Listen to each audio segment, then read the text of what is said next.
우리 함께 사도신경으로 신앙 고백하시겠습니다. 나는 전능하신 아버지 하나님 전지의 창조주를 믿습니다. 나는 그의 유일하신 아들 우리 주 예수 그리스도를 믿습니다. 그는 성령으로 잉태되어 동정녀 마리아에게서 나시고 본디오 빌라도에게 고난을 받아 십자가에 못 박혀 죽으시고 장수된 지 사흘 만에 죽은 자 가운데서 다시 살아나셨으며 하늘에 오르시어 전능하신 아버지 하나님 우편에 앉아 계시다가 거기로부터 살아있는 자와 죽은 자를 심판하러 오십니다. 나는 성령을 믿으며 거룩한 공교회와 성도의 교제와 죄를 용서받는 것과 몸의 부활과 영생을 믿습니다. 아멘. 우리 함께 찬송가 182장 우리 함께 찬송하도록 하겠습니다. 강물같이 흐르는 기쁨 성령 강림함이라. 이렇게 찬송하겠습니다.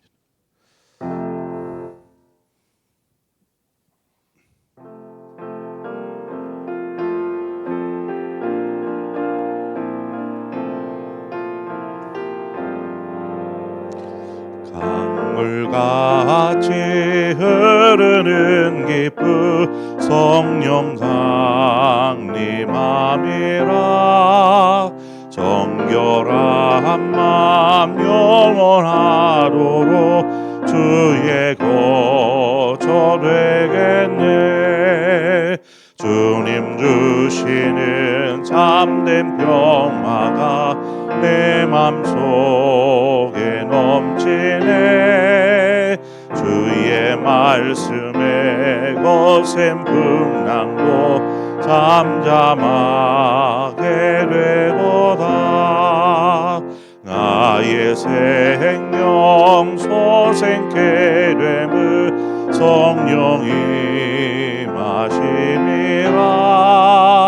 모든 의심 슬픔 사라져 주의 평강 넘치네. 주님 주시는 참된 평화가 내 맘속에 넘치네. 주의 말씀에 거센 풍랑도 잠잠하게 되도다. 하늘에서 람비 내리고 햇빛 찬란함같이 우리 마음에 성령이 많이 주님 보내심이라. 주님 주시는 참된 평화가 내 맘속에 넘치네. 주의 말씀에 거센 풍랑도 잠잠하게 되도다. 생명진에 넘쳐 흘러서 마른 광야 적시니 의의 열매 무르익어서 주스를 기다리네. 주님 주시는 참된 평화가 내 맘속에 넘치네. 주의 말씀에 거센 풍랑도 잠잠하게 되도다. 놀라우신 주의 은혜로 그의 얼굴 뵙겠네. 평화로운 안식처에서 영원토록 쉬겠네. 주님 주시는 참된 평화가 내 맘속에 넘치네. 주의 말씀에 거센 풍랑도 잠잠하게 되도다. 아멘. 하나님 말씀 보겠습니다. 역대하 34장 22절에서 28절의 말씀입니다.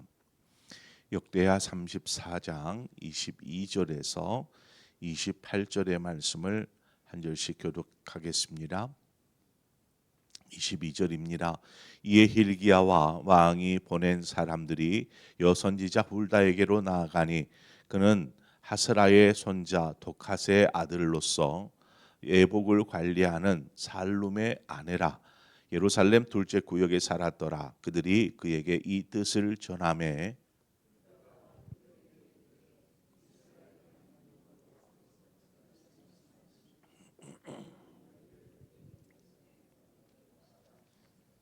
여호와께서 이같이 말씀하시기를 내가 이곳과 그 주민에게 재앙을 내리되 곧 유다 왕 앞에서 읽은 책에 기록된 모든 저주대로 하리니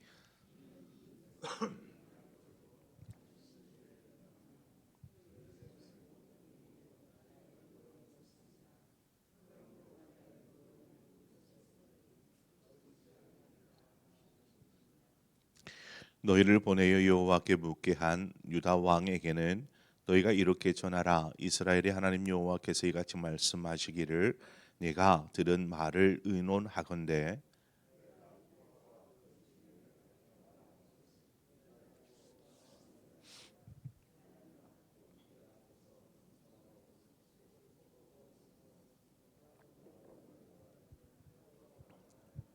함께 읽습니다.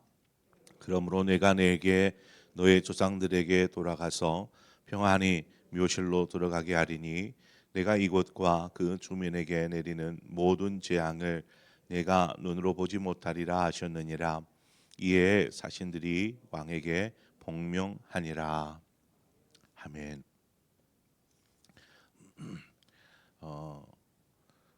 요시아가 성전 수리를 명령하였고 그런 성전 수리를 하는 중에 하나님의 율법책을 발견하게 되었습니다.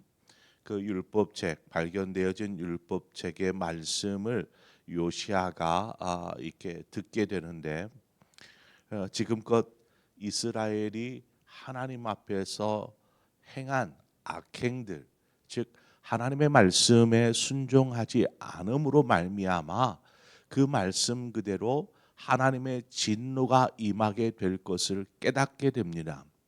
그것을 깨닫자 두려움 속에서 하나님 앞에 통회하며 자신의 왕복을 찢는 내용을 우리가 어제 살펴보았습니다. 이후에 이제 요시아가 이 발견한 책에 기록되어진 하나님의 말씀에 대하여서 하나님께 물으라 이렇게 명령을 하고 신하들이 이제 그 하나님의 말씀에 대하여 묻기 위해 여선지자 훌다를 찾아가는 그래서 하나님의 말씀을 묻게 됩니다. 왜 왕의 신하들이 이 여선지자 훌다를 찾아간 것일까요? 뭐 가까이 예루살렘에 있는 사람이었기 때문에 그를 찾아간 것일까요? 훌다는 당시 예루살렘에서 하나님의 말씀을 전하는 여선지자였습니다. 그런데 오늘 본문을 보면 분명히 그녀가 가정을 이루고 있음을 우리는 보게 됩니다. 남편의 아내로서 가정을 꾸리고 있으면서도 불구하고 또 함께 더불어서 하나님의 말씀을 전하는 그런 선지자였다라는 것입니다. 오늘날처럼 뭐 목회를 했다 이런 의미는 아닙니다. 왕의 신하들이 곧장 그녀를 찾아가서 그녀에게 하나님의 말씀을 물은 것은 그냥 뭐 임의로 그녀를 택한 것이 아니라 당시 훌다가 하나님의 말씀을 전하는 선지자로서 사람들로부터 인정을 받고 있었다라는 것을 알 수 있습니다. 당시에는 뭐 예레미야 선지자도 있었습니다. 또 소선지자 중에 스바랴 선지자도 있었습니다. 이런 선지자들이 분명히 있었음에도 불구하고 훌다라는 여선지자를 찾아간 것은 아마 이 여선지자 훌다에 대한 어떤 왕궁에서의 어떤 평가 혹은 사람들에게 알려진 이 훌다라는 선지자에 대한 모든 사람들의 인정이 있었음을 우리는 알 수 있습니다. 우리는 여기서 하나님의 말씀에 대해서 묻는다라고 이제 되어 있는데, 이 묻는다라는 것은 하나님의 말씀의 뜻이 무엇인지를 몰라서가 아닙니다. 알았기 때문에 요시야가 왕복을 찢는 것이죠. 아, 우리가 하나님 앞에 범죄한 것들이 많구나. 하나님의 진노가 임하겠구나. 이것들을 모르는 것이 아닙니다. 그러면 왜 하나님의 말씀의 의미를 몰라서가 아니라 이렇게 여선지자 훌다를 찾아간 것은 앞으로 하나 어떻게 해야 할지, 하나님 안의 말씀 앞에서 우리가 어떻게 해야 합니까? 라는 이 내용을 알고자 함이었습니다. 요시야의 이런 그 하나님의 말씀을 듣고 또 반응하고 이런 이 요시야의 신앙의 태도는 우리의 신앙에도 매우 좋은 의미, 교훈을 줄 수 있습니다. 요시야는 먼저는 하나님의 말씀에 대하여서 겸손하였다라는 것입니다. 겸손하였다. 자신이 왕이라는 생각보다 나는 하나님의 백성입니다 라는 이 생각을 가지고 말씀 앞에 서는 것입니다. 27절에 가보면 내가 이곳과 그 주민을 가리켜 말한 것을 내가 듣고 마음이 연약하여 하나님 앞 곧 내 앞에서 겸손하여 옷을 찢고 통곡하였으므로 나도 네 말을 들었노라 여호와가 말하였느니라. 우리 여기 9절에서 알 수 있듯이 요시야가 하나님의 말씀을 듣고 겸손하였다라고 분명히 말씀하고 있습니다. 우리가 하나님의 말씀을 들었다고 해서 하나님의 말씀으로 말미암아 우리의 마음이 변화되는 것은 아닙니다. 정말 하나님 그 은혜의 말씀을 딱 들었다고 해서 막 우리의 마음이 확 바뀌는 것은 아니더라는 것입니다. 요시야는 왕이라는 높은 자리에 있었지만 하나님의 말씀 앞에서는 한없이 낮아졌습니다. 신앙의 위험은 말씀을 몰라서가 아닙니다. 말씀을 모르기 때문에 신앙이 위험한 것이 아니라 말씀을 알면서도 스스로 자신을 하나님 앞에서 낮추지 않는 것입니다. 오히려 말씀을 아는 것을 자신의 자랑으로 삼고 그것으로 교만해지는 경우가 많지, 말씀을 몰라서 그가 교만해지지는 않습니다. 그러므로 우리가 주의해야 될 것, 이 위험성, 말씀 앞에서 스스로를 높이는 행위는 정말 우리가 조심해야 하는 것입니다. 말씀 앞에서 겸손히 자신을 낮춘다라는 것은 하나님께서 일하실 수 있도록, 자신의 삶에 자신의 영혼 가운데 일하실 수 있도록 자신의 마음의 문을 여는 것과 같습니다. 하나님, 내가 우리 가운데 좌정하사 우리를 다스려 주시옵소서. 나는 그 앞에 엎드리겠습니다. 겸손히 엎드리겠습니다 라는 태도가 말씀 앞에서는 우리의 자세가 되어야 합니다. 그러므로 우리의 삶에 하나님께서 일할 수 있도록 하나님의 역사를 경험하기 위해서라도 우리는 항상 겸손한 자세로 하나님 앞에, 말씀 앞에 서야 하는 것입니다. 항상 겸손한 자세로. 두 번째는 요시야가 취한 행동은 하나님의 말씀의 뜻을 분명히 알고자 하였다라는 것입니다. 그래서 훌다라는 여선지자를 훌다를 찾아가라 이러지는 않았을 것입니다. 하나님의 말씀, 그 발견한 말씀의 책의 말씀을 물으라, 하나님께 다시 물으라 이렇게 명령하죠. 요시야는 하나님의 말씀을 그냥 자신이 읽은 대로, 본 대로, 들은 대로 그냥 자의로 판단하지 않고 하나님의 뜻을 분명하고 바르게 알기 위해 힘썼다라는 것을 알 수 있습니다.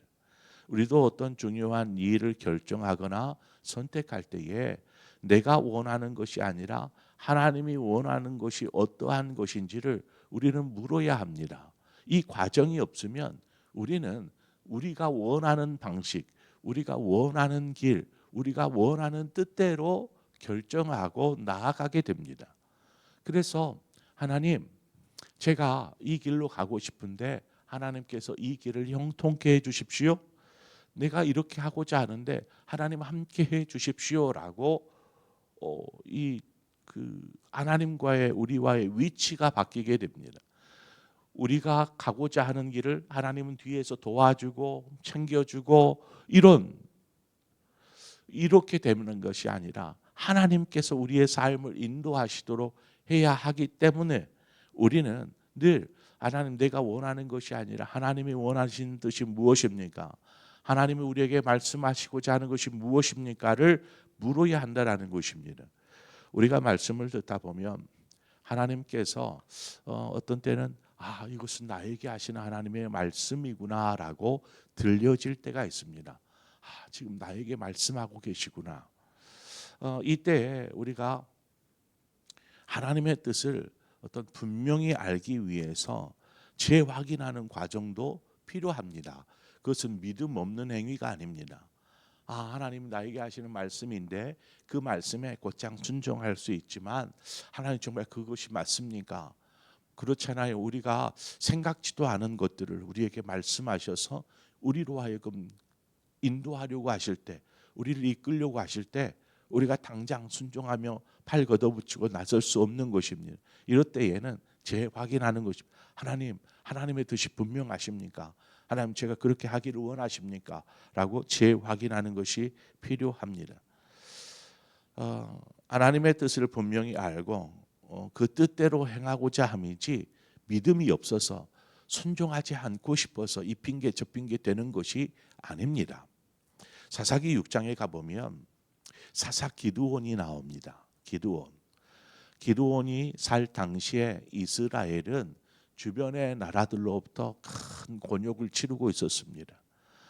미디안, 아말렉, 블레셋 이런 주변에 있는 나라들이 얼마나 이 이스라엘을 괴롭혔는지 막 추수 때가 되면 뭔가가 되면 그때 막 말을 타고 침략해 옵니다. 그리고 추수한 것들을 다 약탈해 갑니다. 이것들이 계속 매년마다 반복이 되니 이스라엘의 삶의 고충이 얼마나 컸겠습니까? 그때에 이 기드온이 그런 그 주변의 나라들을 피해서 막 추수를 하고 있었습니다. 그때 하나님께서 기드온을 부르시죠. 그리고 내가 너를 사용하기를 원한다. 내가 너를 사사로 세워서 이 이스라엘을 저들의 손에서 구원하기를 원한다라고 말씀하십니다. 그때의 기드온이 스스로 자신을 돌아봅니다. 하나님, 저는 지극히 작은 사람입니다. 무슨 능력이 있는 사람도 아닙니다. 그런데 제가 어떻게 이스라엘을 저 주변에 약탈하는, 침략하는, 공격하는 대적들로부터 저들을 보호하고 지킬 수 있겠습니까? 나는 아무런 힘이 없는 사람입니다. 지금도 저들의 눈을 피해서 지금 이 포도주 틀에서 곡식을 털고 있지 않습니까? 자신의 모습, 연약함을 그대로 이야기합니다. 그럼에도 하나님께서 하나님의 사자를 통해서 그에게 내가 너와 함께 하겠다 말씀하시죠. 이때에 분명히 하나님의 뜻을 기드온은 들었습니다. 하나님이 지금 나 같은 부족한 사람을 들어서 사용하시려고 하시는구나. 그래서 지금 고통받는 이스라엘 백성들을 저들의 손에서 구원하시고자 하시는구나. 모르는 것이 아니잖아요. 그런데 이때에 기드온이 어떤 방법을 택하냐면, 그러면 하나님, 제게 표징을 주십시오. 그것이 하나님의 뜻이라면 하나님, 제게 표징을 좀 보여주십시오. 그래서 제물을 바위 위에다가 제물을 막 준비해서 바위 위에다 올려놓습니다. 여호와의 사자가 지팡이를 내밀어서 탁 대니까 하늘에서 불이 내려서 그 제물을 다 태웁니다. 하나님이 받으셨다라는 것이죠. 이것을 기드온이 경험하면서 하나님이 나를 사용하시고자 하는구나 라는 것을 분명하게 깨닫게 됩니다. 그런데 이것이 끝이 아니었습니다. 나중에 보니까 이 적들이 연합군을 형성해 가지고 이스라엘 또 막 침략해 오는데 어찌합니까? 자신은 사사인데 저들로부터 이스라엘을 구원해야 되는데, 그런데 도저히 힘도 없고 능력도 없고 그럴 만한 저들과 맞서 싸울 만한 힘도 없고 하나님 어떻게 합니까? 그때에도 또 하나님 또 그렇습니다. 하나님 그러면 양털 소뭉치가 여기 있는데 제가 새벽에 일어났을 때에 이 양털 소뭉치는 다 젖고 그 주변 땅은 말라 있게 해 주십시오. 그래서 아침에 일어나 보니까 그런 거예요. 이슬이 많이 내린 것도 아니고 이 땅은 다 말라 있는데 양털 소뭉치만 물이 흥건해 있는. 그래서 그래 다시 한번 또 묻습니다. 마치 시험하는 것처럼 의심하는 것처럼. 그러면은요 내일은 이 양털 뭉치는 말라 있고 주변 땅은 다 젖어 있게 해주십시오. 이렇게 또 표징을 구합니다. 하나님이 그것을 무시하지 않. 너 왜 그렇게 믿음이 없니? 내가 분명히 얘기했지 않니? 이렇게 말씀하시지 않더라는 것입니다. 하나님도 그렇게 보여주십니다. 그제서야 기드온이 확신을 갖습니다.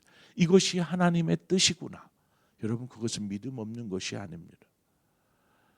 하나님의 뜻을 우리가 분명히 알아야 합니다. 그때에 순종하며 나아갈 수 있는 것이죠. 이제 그렇게 하나님의 뜻을 분명히 알 때에 자신의 삶에 적용할 각오가 되지 않겠습니까? 오늘 이렇게 본문 이유를 보면은요, 요시아는 이제 하나님의 말씀에 훌다가 전하는 하나님의 말씀을 전해 듣고 그 말씀에 순종합니다. 순종. 어떤 환경과 상황을 뛰어넘는 오로지 하나님의 말씀을 의지하여서 믿음으로 행하는 것입니다. 하나님에 대한 말씀에 확신이 있으면 그때서부터 이제 순종하며 나아가는 것이죠. 본문 그 28절을 보면 그렇습니다. 그러므로 내가 내게 너의 조상들에게 돌아가서 평안히 묘실로 들어가게 하리니 내가 이곳과 그 주민에게 내리는 모든 재앙을 내가 눈으로 보지 못하리라 하셨느니라. 이에 사신들이 왕에게 복명하니라. 그러니까 지금 요시아가 하나님으로부터 은혜를 입게 됩니다. 말씀 앞에 겸손하고 엎드려서 하나님의 말씀을 분명히 깨닫고 그것에 순종하며 나아갈 때에 하나님께서 이와 같은 은혜를 베풀어 주시더라는 것입니다. 우리도 신앙생활 가운데서 하나님의 말씀을 대할 때에 어떤 태도로 우리가 말씀 앞에 서야 할까? 바로 이 요시아와 같은 신앙의 태도로 설 때에 우리의 삶은 주님 주시는 참된 평화가 항상 넘치는 삶을 누리게 될 줄 믿습니다. 그런 신앙생활 하시는 저와 여러분의 삶 되어지기를 축원합니다. 기도하겠습니다. 좋으신 하나님 아버지 은혜와 사랑을 감사합니다. 하나님 오늘 또 요시아의 신앙의 모습들을 통하여서 우리의 신앙의 교훈으로 삼고자 하는 내용들을 함께 말씀으로 살핍니다. 하나님 우리가 늘 하나님의 말씀 앞에서 하나님 앞에서 늘 자신을 낮추고 겸손하게 하나님 서게 하여 주시되 겸손한 자는 하나님이 이끄시는 대로 말씀하시는 대로 순종할 줄 믿습니다. 하나님 이처럼 늘 겸손한 자 되게 하여 주옵소서.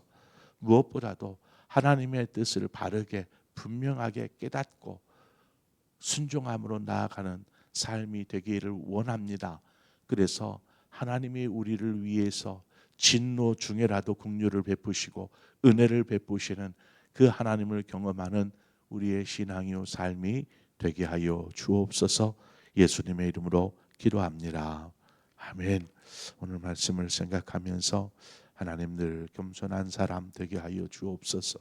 내 생각, 내 주장, 내 경험, 내 신앙의 경륜 그거 다 아무것도 아닙니다.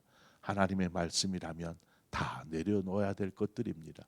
혹여 그런 것들이 우리를 교만하게 만들고 우리의 신앙을 넘어뜨리지 아니하도록 늘 말씀과 하나님 앞에서 겸손한 신앙, 또한 말씀을 분명히 깨닫고 또 말씀에 순종할 수 있는 신앙의 삶으로 하나님의 은혜를 누리는 우리의 삶이 되도록 우리 위해서 기도하도록 하겠습니다.